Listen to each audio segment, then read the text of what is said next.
लेकिन बैंक अगर पैसा वसूल ही नहीं पाए और इस निश्चिंती में रहे कि हम अगर डूबेंगे तो सरकार हमें बचा लेगी, तो कब तक ऐसा चलता रहेगा? जनता को इससे लॉस है। तो सर, ये कुछ लाख जो कर्मचारी हैं, इनके स्वार्थ के पूर्ति के लिए देश इतना बड़ा बलिदान करते रहे, और कस्टमर जिन्हें हमेशा प्रॉब्लम झेलना पड़ता है। आखिर बैंकिंग है, आप जाइए किसी सरकारी बैंक में या किसी प्राइवेट बैंक में, वर्क कल्चर जो है एकदम आपको साफ पता चल जाएगा। इसके एक तर्क ये हो सकता है सरकार ये विकल्प व्यवस्था करे कि ये जिस सुविधा का आनंद ले रहे थे बैंकों से कमिट कराएं, जब निजीकरण करेंगे तो उनसे कमिट कराएं कि उनको वो सारी सुविधाएं देंगे।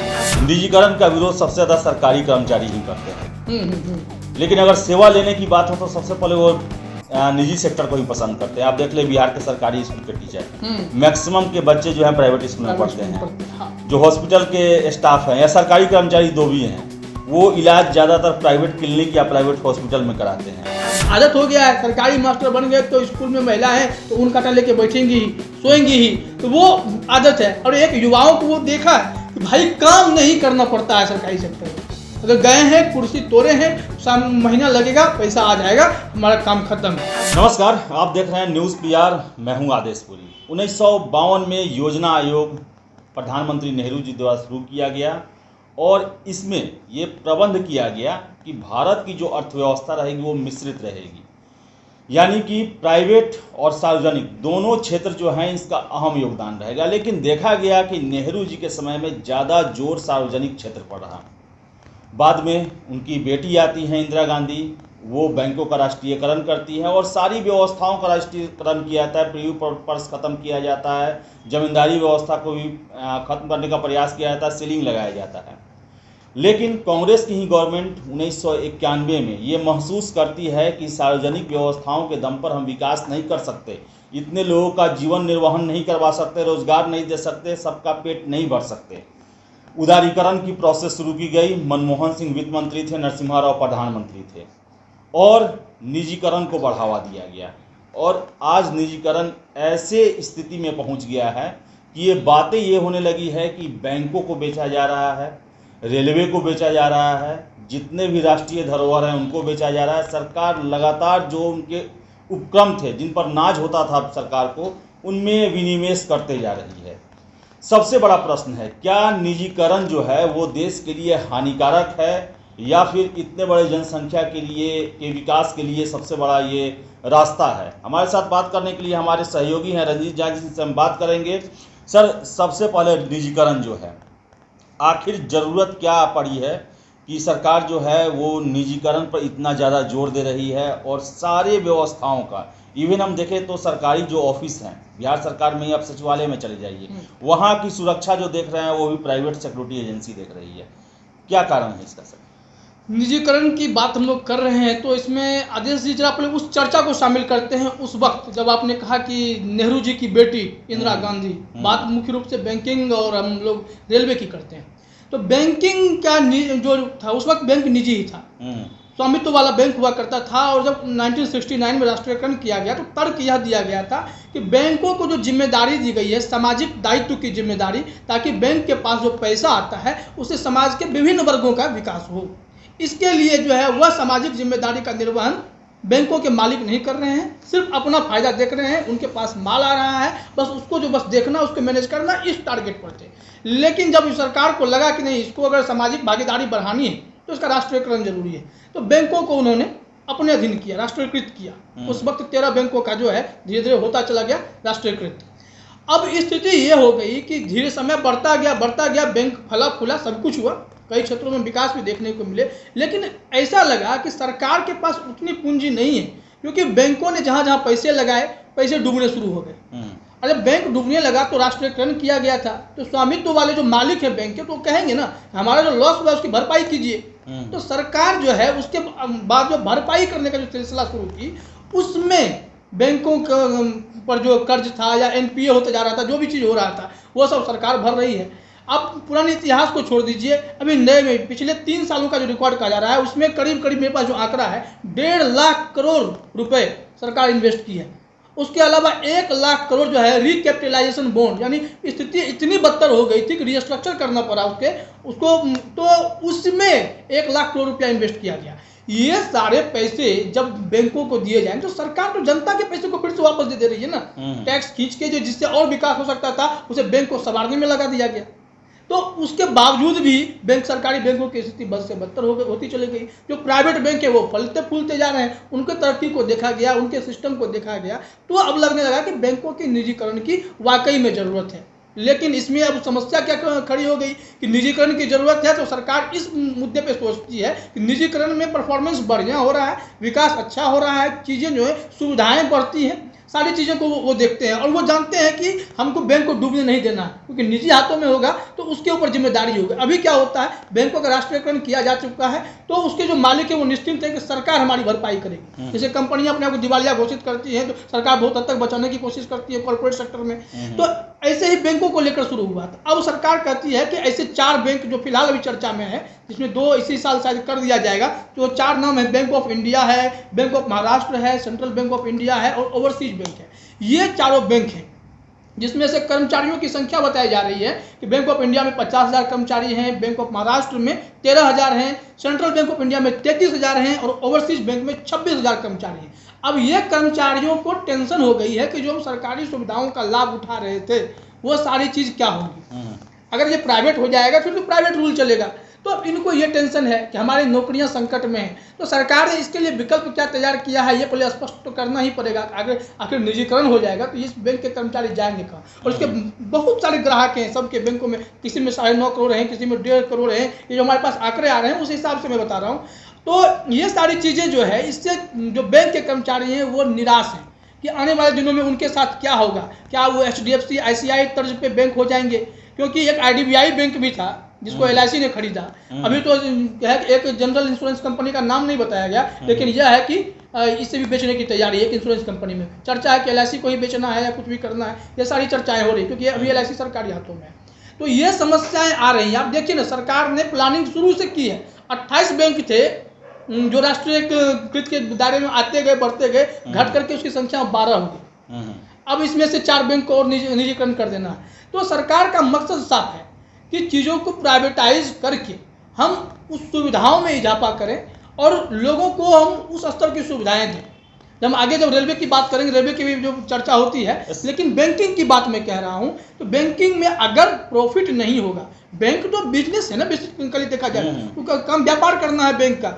आपसे पैसा लिया, हमसे पैसा लिया, किसी थर्ड पार्टी को दिया, उससे इंटरेस्ट लिया, फिर किसी को दिया, फिर किसी को लोन दिया, इस तरीके से बैंक चलता है। लेकिन बैंक अगर पैसा वसूल ही नहीं पाए और इस निश्चिंती में रहे कि हम अगर डूबेंगे तो सरकार हमें बचा लेगी, तो कब तक ऐसा चलता रहेगा? जनता को इससे लॉस है। तो सर, ये कुछ लाख जो कर्मचारी हैं इनके स्वार्थ के पूर्ति के लिए देश इतना बड़ा बलिदान करते रहे और कस्टमर जिन्हें हमेशा प्रॉब्लम झेलना पड़ता है। आखिर बैंकिंग है, आप जाइए किसी सरकारी बैंक में या किसी प्राइवेट बैंक में, वर्क कल्चर जो है एकदम आपको साफ पता चल जाएगा। तो क्या कुछ लाख जो कर्मचारी हैं उनके स्वार्थ और उनके कार्य प्रणाली को बरकरार रखने के लिए ही केवल निजीकरण न किया जाए, क्योंकि जो सबसे ज़्यादा विरोध वही करते हैं। देखिए, इसका एक उपाय ये हो सकता है कि जहाँ तक हम लोग स्वास्थ्य की बात कर रहे हैं, चलिए इनका हड़ताल है, इनका अधिकार है, ये मांग रहे हैं, तो मैं इसके एक तर्क ये हो सकता है सरकार ये विकल्प व्यवस्था करे कि ये जिस सुविधा का आनंद ले रहे थे बैंकों से कमिट कराएं, जब निजीकरण करेंगे तो उनसे कमिट कराएं कि उनको वो सारी सुविधाएं देंगे जो बहालियां पुरानी हो चुकी। सरकार तो गारंटी दे रही है इसकी कि इनके अधिकार नहीं हटाए जाए। हाँ, तो इनके तो सारे क्या टेंशन? हाँ, फिर टेंशन नहीं होना चाहिए, फिर विवाद नहीं करना चाहिए। ये एक्चुअली लोगों की जो मानसिकता है देश में, सरकारी ठप्पा, हम सरकारी नौकर नहीं कहे जाएंगे। और बैंक तो कभी सरकारी रहा ही नहीं, अर्ध सरकारी कहलाता है, क्योंकि इसमें सरकार का शेयर होता है, हिस्सेदारी होती है सरकार की, और मालिक का पैसा होता है। इसमें 2 लोगों की मिली भगत होती है। तो इसमें अगर आपको तो वैसे भी अर्ध सरकारी है, बस नाम में बैंक है, तो लोग सरकारी समझते हैं। सरकारी सुविधा का लॉस ना किया जाए। आपको जो सरकारी नाम देते हैं ना, तो उस जो कंपनियां खरीदेंगी, जो बैंक निजीकरण हो जाएगा, तो वो इसमें करार हो जाए कि ये सारे एम्प्लॉय जो है 50,000, 33,000, 17,000, 13,000 जो भी है, ये सब लोगों के लिए वही सुविधा बरकरार रहे। तो निजीकरण का विरोध मुझे लगता है कि सर, बात करें रेलवे में भी यही मुद्दा आता है कि निजीकरण का लोग डर दिखाता है, लेकिन ये निजीकरण में सरकार ये कहती है कि हम लोगों को सुविधाएं देंगे। जो टिकटों के लिए मारामारी होती है, ट्रेनों में जो व्यवस्था होता है, उसको लेकर प्राइवेट जो है वो अच्छा काम करते हैं। प्राइवेट को सफाई का काम दिया गया तो वो अच्छा करते हैं वो सरकारी की बनस्पत। लेकिन सब जगह ये डर दिखाया जाता है कर्मचारियों को लेकर कि रेलवे में भी 13 लाख कर्मचारी हैं, प्राइवेट आएगा तो वो शोषण करेगा, ये करेगा, लेकिन 13 लाख से ज़्यादा एक दिन में 50 लाख से ज़्यादा लोग यात्रा करते हैं, जिन्हें तरह तरह की परेशानियों को झेलना पड़ता है। हाँ। किसे प्राथमिकता देना चाहिए? अगर कस्टमर सेवा में अगर सरकारी कर्मी या प्राइवेट कर्मी अगर बाधा पहुंचता है, क्या उसको ध्यान रखना चाहिए या पहले सर्विस को ध्यान में रखना चाहिए? देखिए, जो पहले जन सेवा, तो सरकार का मकसद ही वही होता है कि जन सेवा पहली बात है। रेलवे के निजीकरण को भी पीयूष गोयल ने, रेल मंत्री ने अपने भाषण में स्पष्ट किया था कि मैं निजीकरण, रेलवे का निजीकरण नहीं कर रहा हूँ, उसमें मैं सुविधाओं के लिए निजीकरण की बात कर रहा हूं कि जैसे हम सड़क बनाते हैं, कोई सड़क बनाते हैं तो उस पर क्या सिर्फ सरकारी गाड़ियां चलती हैं या आप अपनी गाड़ी भी चलाते हैं या प्राइवेट बसेज भी चलती है, सब कुछ चलते हैं कि नहीं चलती हैं? तो इसका मतलब क्या है कि हमने उस सिस्टम को प्राइवेट कर दिया, क्या वो निजीकरण हो गया क्या? नहीं, रेलवे की पटरियां हैं, सरकार की पटरियां हैं, उस पर कोई ट्रेन प्राइवेट चलाना चाहे, उसमें वो सुविधा देना चाहे, तो फिर आपको दिक्कत क्या है? आप उस ट्रेन में आपके पास तो विकल्प है। सरकार ने स्पष्ट किया कि मैं रेलवे का निजीकरण नहीं कर रहा हूं, रेलवे की वो ट्रेनें भी चलेंगी और सुविधा वाली भी ट्रेनें चलेंगी। आपके लिए बेहतर कौन सा है, विकल्प आप तय कीजिए। जब मेट्रो चलती है तो दिल्ली का मेट्रो तो अर्ध सरकारी है, तो मेट्रो जब चलती है तो उसमें सुविधाएं देखिए, उस हिसाब से आप पैसा देते हैं कि नहीं देते हैं, चढ़ते हैं कि नहीं चढ़ते हैं, वो सारी सुविधाओं का आनंद लेते हैं। तो रेलवे में अगर ये सुविधाएं आएंगी तो स्टेशनों का विकास इससे होता है कि स्टेशन को गोद लिया जा रहा है, प्राइवेट किया जा रहा है। स्टेशन पे अगर आपको सुविधाएं मिलेंगी, मूलभूत सुविधा, घर में ही अगर आप कोई लग्जरी की बात करते हैं तो अगर आप घर में एसी लगाते हैं तो आपका बिजली बिल बढ़ता है कि नहीं बढ़ता है? तो वैसे ही अगर स्टेशनों पर आपको वो सुविधा मिलेगी कि आप जहाँ प्लेटफॉर्म पे बैठे हुए हैं वहाँ पे आपको अच्छी सुविधा है, खाने पीने की अच्छी सुविधा है, ट्रेन में साफ सफाई है, ट्रेन में बैठते हैं वो सीट आपको पसंद आ रही है, तो उसके लिए तो आपको फिर पे करना पड़ेगा। और जब निजी सर्विस की बात, ये निजी सर्विस तो पैसा तो कहीं और से लाएंगे नहीं, उनके पास वो पैसा इन्वेस्ट जितना करेंगे उसमें प्रॉफिट हो वो तो देखना ही पड़ेगा, लेकिन सुविधाओं का इजाफा होगा। यात्री तो बहुत यात्री कहते हैं, हाँ, इसमें एक ये चीज़ होती है कि गरीब यात्रियों का क्या होगा। गरीब यात्रियों के लिए सरकार ने तो निजीकरण कंप्लीट तो नहीं कहा, उन्होंने कहा कि हमारी पटरी पर निजी ट्रेनें चल सकती हैं, हम जो स्टेशन बनाए हैं उसको अगर कोई गोद लेकर के उसको प्राइवेट कर दे, मतलब कि उसको सुविधाओं में इजाफा कर दे, तो उसको निजीकरण कहा जा रहा है। तो वो अगर सुविधा बढ़ेगा तो वैसे वैसे स्टेशनों को ही लिया जाएगा जहां पर सोर्स ऑफ इनकम बहुत है, जहां पर यात्रियों की संख्या इतनी है, जहां पैसे यात्री खर्च कर रहे हैं ट्रेवल करने के लिए। ऐसा थोड़े ना है कि अब लाखों लक्ष्मीनियां अब मोकामा टाइप के किसी भी छोटा छोटा स्टेशन को उठा करके इतना पैसा ये कर दिया जाएगा, इतना इजाफा कर दिया जाएगा कि वहां पे जनता, जो यात्री कम आते हैं वो अधिक पैसा पेमेंट कर रहे हैं, तो लफड़ा तो वहां दिक्कत है ना। लेकिन ऐसे स्टेशनों को चुन चुन करके अगर वो किया जाएगा जहां पे ये पैसा है, यात्री खर्च करते हैं, वो तो चिन्हित किया गया होगा ना, कोई तो क्राइटेरिया पैरामीटर सेट हुआ होगा, कहाँ पे स्टेशनों को निजीकरण करना है, किस ट्रेनों को किस रूट पे चलाना है, ये सारा यात्री बिना एनालिसिस के कोई सरकार कोई कदम कैसे उठा सकती है? तो सर एक प्रश्न है मेरा, निजीकरण का विरोध सबसे ज़्यादा सरकारी कर्मचारी ही करते हैं, लेकिन अगर सेवा लेने की बात हो तो सबसे पहले वो निजी सेक्टर को ही पसंद करते हैं। आप देख ले बिहार के सरकारी स्कूल के टीचर मैक्सिमम के बच्चे जो हैं प्राइवेट स्कूल में पढ़ते हैं, हाँ। जो हॉस्पिटल के स्टाफ हैं या सरकारी कर्मचारी दो भी हैं, वो इलाज ज़्यादातर प्राइवेट क्लिनिक या प्राइवेट हॉस्पिटल में कराते हैं। और भी जो सरकारी कर्मी हैं, खासकर बिहार में ले, शिक्षा ले, स्वास्थ्य ले, पढ़ाई के लिए भी ले, तो सरकारी स्कूल में, सरकारी कॉलेज में नहीं जाते हैं। तो जब सेवा लेना होता है तो प्राइवेट को प्रीफर करते हैं, लेकिन नौकरी लेने के लिए सरकारी को, ऐसा क्यों? सबसे सिंपल बात है, देश में सरकारी नौकरियां हैं ही कितनी, अधिकतर लोग हम हैं, आप हैं, हमारे से करोड़ों लोग हैं जो निजी सेक्टर में ही काम कर रहे हैं, सालों से कर रहे हैं, बरसों से कर रहे हैं, जिंदगी चल रही है, भले 5,000, 10,000, 20,000, लेकिन सरकार अगर इसको रेगुलराइज करे, इसको रेगुलेट करे ढंग से, निजी सेक्टर में भी जो नियम कानून कायदा तय करे, सरकार तय करती भी है, उसका पालन थोड़ा कम हो पाता है। जैसे कि मिनिमम वेज 15,000 रुपये की बात कही जाती है, आज भी लोग 5,000, 10,000 की नौकरियां करते हैं। तो इन सब चीज़ों पे अगर रेगुलेशंस बने, निजी सेक्टर को सही कर लिया जाए, क्योंकि निजी सेक्टर तो नो डाउट सुविधा देते हैं, तभी तो आपने कहा कि सरकारी कर्मचारी के बच्चे प्राइवेट स्कूल में पढ़ना पसंद करते हैं। IAS IPS का बेटा प्राइवेट स्कूल में जाकर पढ़ेगा, कोई डॉन बॉस्को में पढ़ेगा, कोई नोट्रे डम में पढ़ेगा, तो वो जाकर के सारे स्कूल में पढ़ता है। तो ऐसे में क्या कारण है कि निजीकरण की बात हम लोग करते हैं, लेकिन देखा जाए तो हर कोई कुछ ना कुछ निजी तरीके से करके ही जीवन में आगे बढ़ रहा है। तो सरकार का काम, ने कहा गया ना, सरकार का काम शासन करना है, सरकार का काम व्यापार करना नहीं है। व्यापार काम जो है वो निजी लोग करते हैं, प्राइवेट लोग करेंगे जिनके पास बिजनेस है। बैंक का काम बिजनेस करना है, या रेलवे अगर व्यापार कर रही है तो रेलवे में अगर सही बिजनेसमैन को लाया जाए, तो वो फिर विकास का काम करेगा ना, वो डेवलप करेगा चीज़ों को। आप देखते देखते हम लोग भी चर्चा करते रहते हैं, 5,000 का मोबाइल नहीं खरीद पाते थे, आज 20,000 रुपया का मोबाइल आदमी खरीदता ही खरीदता है, 15,000 तो ऊपर ही खरीदता है, चाहे कितना भी गरीब है वो व्यवस्था कर लेता है। सरकार ने इतने विंग्स फैलाए हैं, आपको पेमेंट के इतने स्रोत दे दिए, इतने ऑप्शंस दे दिए हैं कि आप किसी न किसी बहाने से 500 रुपया, 1,000 रुपया, 2,000 रुपया ही पेमेंट करते हुए जीवन में आगे बढ़ते रहिए। कुछ कुछ अपना लाइफ स्टाइल बदलते रहिए। लाइफ स्टाइल बदला, कीपैड फोन से स्मार्टफोन पे आए, स्मार्टफोन में 5-6 हज़ार का फोन लोग खरीदता था, तो हिम्मत इतनी बढ़ गई है अब लोगों को कि 6 महीने बाद भी लोग फोन बदलते हैं, 15,000 से ऊपर का फोन खरीदते हैं।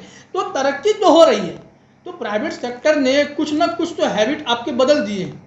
लेकिन बस ये जो मानसिकता भारत की है कि सरकारी नौकरी ही करनी है, सरकारी सुविधाओं का ही लाभ उठाना है, जब सरकारी चीजें ही ध्वस्त होती चली जाएंगी, जब उसमें ही इजाफा नहीं होगा, तो कब तक आपका पेट भरते रहेंगे। ये छात्र जो है और युवा जो हैं वो सबसे ज़्यादा निजीकरण का विरोध करते हैं, खासकर जो यूनिवर्सिटी में पढ़ रहे हैं, कंपटीशन की एग्जाम की तैयारी कर रहे हैं, और वो पीड़ित भी हैं सरकारी व्यवस्था से। हाँ, आप देख लें जितने भी आयोग हैं, भर्ती आयोग हैं, उन पर हमेशा आरोप लगाते हैं, लेकिन जाना भी उसी व्यवस्था में चाहते हैं। आखिर ये सब झोल क्या है इसका? एक चीज़ देखिए, एक बीच में लेटरल एंट्री का भी विरोध हुआ था, जो कहा गया था बिना सिविल सेवा की परीक्षा दिए हुए जो है वो IAS की भर्ती की जाएगी, बड़े बड़े संयुक्त सचिव के पद पे उन्हें रखा जाएगा। तो उसमें भी तक अनुभवी जिसने 15 साल से अधिक निजी सेक्टर में कहीं काम किया है, तो ऐसे लोगों को वहाँ पे भर्ती करने की बात थी। और उनका तर्क ये भी था, आज से नहीं, जब ये कमेटी बनी थी बहुत पहले, मतलब मैं मोरारजी देसाई, चौधरी चरण सिंह, लाल बहादुर शास्त्री, इन सब की बात कर रहा हूँ, उस वक्त में भी एक सुझाव आया था कि कहा गया था कि निजी सेक्टर में जो है ये लोग जो काम करते हैं इनसे सीखना चाहिए। सरकार की इच्छा थी कि वो लोग जाएं, वहाँ पे जाएं और निजी सेक्टर में अनुभव लेकर के आएँ। तो देखा जाए तो निजी सेक्टर को कहीं ना कहीं सरकार को लुभाता रहा है। यहाँ पे पैसों का जो स्रोत है वो सेफ रहता है, पैसा नहीं डूबता है। उसके बाद अगर आप देख लें तो जो तरक्की की बात है, सुविधाओं की बात है, वो निजी सेक्टर से अधिक देते हैं। तो छात्रों के मन में एक ये रहता है कि एक बार सरकारी नौकरी चपरासी की भी लग गई तो हम 20-25 हज़ार 30 हज़ार रुपये कमाएंगे और जिंदगी भर के लिए सेफ रहेंगे। प्राइवेट सेक्टर क्या है कि अगर वो पैसा देता है तो आपको काम ढूंढता है, काम ढूंढता है तो वहाँ पर जॉब रिस्क होता है, जॉब सिक्योरिटी नहीं होती है। तो ऐसे में लोगों को टेंशन होती रहती है। आदत हो गया है, सरकारी मास्टर बन गए तो स्कूल में महिला है तो ऊन काटा लेके बैठेंगी ही, सोएंगी ही, तो वो आदत है। और एक युवाओं को वो देखा है कि भाई काम नहीं करना पड़ता है सरकारी सेक्टर में, अगर गए हैं कुर्सी तोड़े हैं, महीना लगेगा पैसा आ जाएगा, हमारा काम खत्म है। लेकिन प्राइवेट सेक्टर में तो काम करना पड़ता है, काम नहीं तो दाम नहीं, इनाम नहीं, सीधी बात है। तो मेन कारण यही है कि सेफ्टी जो है, जॉब सिक्योरिटी जो है, ये सबसे बड़ा कारण हो जाता है प्राइवेट सेक्टर में। थोड़ा टेंशन हो जाता है लोगों को कि हम कब तक सुरक्षित हैं। लेकिन चीज़ें जब पूरी तरह से प्राइवेट हो जाएंगी, पब्लिक प्राइवेट पार्टनरशिप हो जाएगी, सरकार की नज़र होगी, सरकार उसको रेगुलेट करेगी, तब कोई इतनी आसानी से आपको निकाल बाहर नहीं कर पाएगा। सारी चीज़ों का ध्यान सरकार रखेगी। सर, आपको लगता है कि जो सर ये भारत में जो पॉलिसियाँ बन रही है उसका असर जो है वो विदेशों का पड़ता है? जैसे कि देख ले, जब राष्ट्रीयकरण किया गया बैंकों का या जो भी सार्वजनिक व्यवस्थाएं की गई, उस समय सोवियत संघ का प्रभाव था, कोल्ड वार चल रहा था उस समय। और अब देखेंगे तो विश्व जो है एक ध्रुवीय है, अमेरिका का ज़्यादा प्रभाव है। भारत जो अमेरिका के साथ अपने मैत्री संबंध भी बढ़ाते जा रहा है। तो क्या उसी का ये प्रभाव है कि सारी व्यवस्थाओं को भी प्राइवेट किया जा रहा है? देखिए, भारत में एक कहते हैं वामपंथी विचारधारा है, कहते हैं दक्षिणपंथी विचारधारा। जो दक्षिणपंथी विचारधारा है वो जो है निजीकरण, प्राइवेटाइजेशन, इन सब चीज़ों को जो है ना, वो आर्थिक व्यवस्था को जो इकोनॉमी बेस्ड होती है वो लोग इसको सोचते हैं। और वामपंथी पुराने ट्रेडिशनल परंपरा पे चलते हैं। दुनिया की जो मैक्सिमम जो इकोनॉमी पॉलिसी है वो दक्षिणपंथी सोच से चल रही है, मैक्सिमम कंट्री की। तो उसका काम ही है कि जब तक हम पैसा नहीं लाएंगे तब तक हम सुविधा नहीं दे सकते हैं। तो निजीकरण के जरिए सरकार पैसा पंप करना चाहती है, ये पंप होगा, मार्केट में पैसा फैलेगा, सबके पास जो है पैसा आए, इस बात की चिंता। लेकिन यही है कि जो मैकेनिज्म है वो कैसे काम करे कि जो लोगों के बीच डर है वो डर खत्म हो। कि प्राइवेट ने भी चूसने का काम किया बहुत लोगों को। आज प्राइवेट सेक्टर में नौकरियां सुरक्षित नहीं रहती हैं। जाने के बाद हमें पता चलता है कि हमें कभी ज्वाइनिंग लेटर नहीं मिलता, हमें पता चलता है कि नौकरी तो है, पता नहीं कब तक है, कोई PF नहीं कट रहा, कोई कह रहा PF काट रहे हैं तो पता चला 6 महीने बाद PF जमा ही नहीं हुआ। तो रेगुलेशंस, मैकेनिज्म ये इतना वो हो जाए, नेचुरल हो जाए, सहज हो जाए, जो सरकारी जैसी अनुभूति दे, तभी चीज़ें दुरुस्त होगी। सरकार वाली अनुभूति हमको चाहिए, काम प्राइवेट करेंगे, काम आप हमको कस के लीजिए, रगड़ के लीजिए, लेकिन वो सारी सुविधाएं दीजिए जो सरकार दे रही थी, क्योंकि वो हक था तभी सरकार दे रही थी। तो प्राइवेट कंपनियां भी जो भी काम करेंगी, जो भी निजीकरण होगा, तो मुझे लगता है कि विदेशी जो सोच आ रही है वो आर्थिक अर्थव्यवस्था जो अपना देश की है उसे मजबूत करने के लिए आ रही है। तो विदेशी सोच अगर भारत में, ये सिर्फ भारत की सोच नहीं है, कई देशों की सोच है, वो इसी तरीके से जो है ना अर्थव्यवस्था मजबूत होगी। तो निजीकरण का सेक्टर जो भी है, जो छात्र हों, युवा हों, जो आगे अपने करियर को लेकर टेंशन लेते हैं, तो सरकार को यह पहल जरूर करना होगा, आगे कॉन्फिडेंस देना होगा लोगों के बीच में कि हम जो है आपको अगर प्राइवेट सेक्टर में नौकरी के लिए भेज रहे हैं, वहाँ आपकी जॉब सुरक्षित है और आप लेकिन काम कीजिए, बदले में जो सुविधाएं मिलती थी, पीएफ मिलना हो या जो भी और जितना भी होता है अलाउंस जो भी होता है, वो सब कुछ देने का वादा करे सरकार, वो लिखित तो तभी भरोसा जगेगा। बेसिकली भरोसा तो वही है ना कि आप ज्वाइन किए हैं, वो सरकारी वाली फीलिंग चाहिए, बस वो प्राइवेट में दीजिए।